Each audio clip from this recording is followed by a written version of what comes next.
ইমারত বানিয়েছে।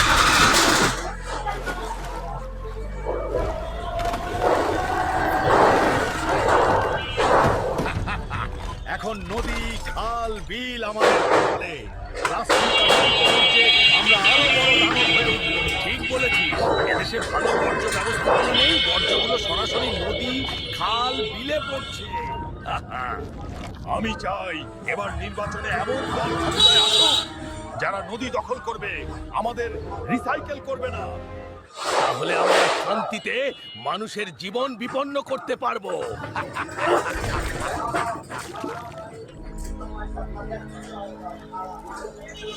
বাবা রে, কি দেশে জন্মেছে